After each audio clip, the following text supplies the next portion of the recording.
Charlie, I just want to stop before you ask the question to Yeah. give Domonique and Louis Riddick some information based on what we were talking about earlier.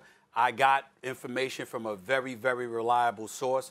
Dan Snyder will change the name of the Washington Redskins. It is going to happen. Wow, any timeline on that? It's going to happen. How soon? I do not have a timeline on that, but as I predicted, it would be before the season. It will be before the season. I'm told from a very reliable source, the name of the Washington Redskins will be changed. That's fantastic. Huge and amazing news. Yeah, I don't think anybody's surprised on that. That is shocking that it happened so quickly, but times are changing. It's a lot of pressure on everybody, and now the next step is we got to figure out what the name is going to be. So I'm sure, Stephen A., since you got all the insight, you can make some suggestions at some point. Have they tossed around any I'll take options them yet? from Lewis. I don't mind. I don't know. Look, I think what we've been talking about all morning long is, look, money talks, man. Mm-hmm. There's some very, very powerful individuals who, like, I mean, just think about this for a minute. Think about how much, $620 billion worth of assets. I mean, think about that number. That number is staggering. That's the power with which people came with to these companies like FedEx and Nike. And Pepsi. That's the power that they came with and said, make this happen. Make the call now. It's bad for business, man. You cannot be a racist and have that kind of mascot in today's environment. It will be detrimental to your business in ways, I'm sure, in which they have never, ever seen. You have no choice. It's as simple as that. For the people I've talked to, they said he has no choice. End of story. Yeah, you're absolutely right that in this situation, it's the money that talks and moves this. But I do find it interesting that it's capitalism in this situation that is kind of pushing in the direction of addressing injustice, when traditionally I'm not sure that anybody would suggest that has been the impact of capitalism on a society. It seems to exacerbate inequality rather than address it. So I guess that's the tools that we have, and it's the tools that we use. But I'm not sure what the future holds for that team as far as names and what they're going to do going forward. But I think it's probably going to be a boon to the league and a boon to this local economy and a boon to that team, getting off of that logo, which is offensive, and that name, which is offensive, and moving towards some new situation. So it'll be interesting to see how quickly they can turn it around before the season starts, because I suspect that they're not going to send them out there without a name, or certainly not with that name. Well, 2020, we've had so many awful things happen, of course, but from those awful things, we're seeing a lot of really amazing things happen as well. So, Stephen A., with the scoop that Dan Snyder and the Redskins will be changing their team name for this upcoming season. But, Stephen A., I want to get back to the discussion. I do not know a timetable. No timetable yet, but you have heard that it's going to happen, which is great news. It's going to happen.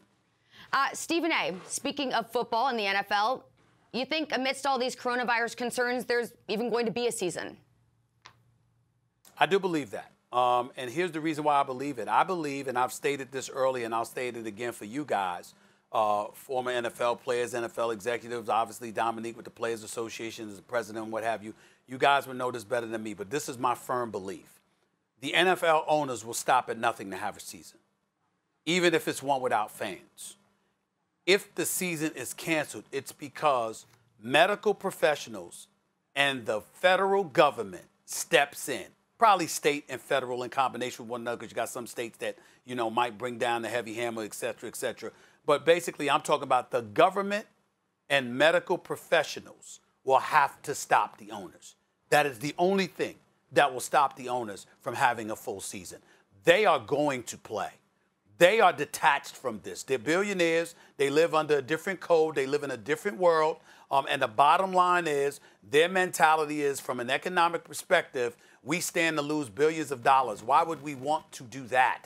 Remember, they went against and ostracized Colin Kaepernick because of the perceived notion that they would lose about 20% of the gate. And this is after they were pocketing $246 million apiece from their television package. You trying to tell me that they know they're going to lose billions and they're just going to allow that to happen? Hell no. They're going to play. They're going to be like, players get injured all the time. Players got to skip games. Players, end up sitting out.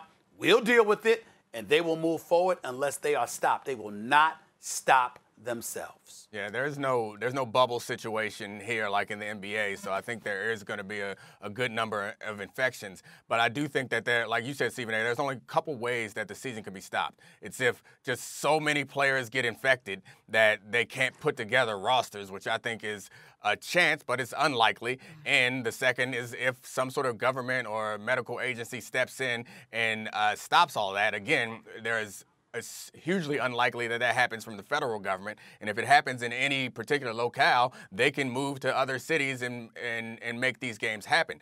I don't think that any other group can stop it other than the owners and the players. And the players want to play. And the owners want to play. They want them to play. So I can't imagine a scenario where this comes to a halt. Like, football is different from all the other sports in many ways, but it's one particular way where it's relevant in this situation is the health and safety of the game. Like, coronavirus is scary and dangerous, but football players exist or perform in an environment where they are doing harm to their bodies and brains on a yearly or on a game-by-game, practice-by-practice basis. So the idea that coronavirus may push some other athletes or other sports away from playing that game, that doesn't exist in football. Football players have already been self-selected. You don't make it to the NFL by being necessarily super cautious with your health. So I can't imagine any scenario outside of a government body stepping in and saying that you can no longer play football. The players want to play, the fans are going to want to play, and the owners want to keep getting that money. So this season is going to happen and continue to move forward. Thank you for watching ESPN on YouTube. For live streaming sports and premium content, subscribe to ESPN+.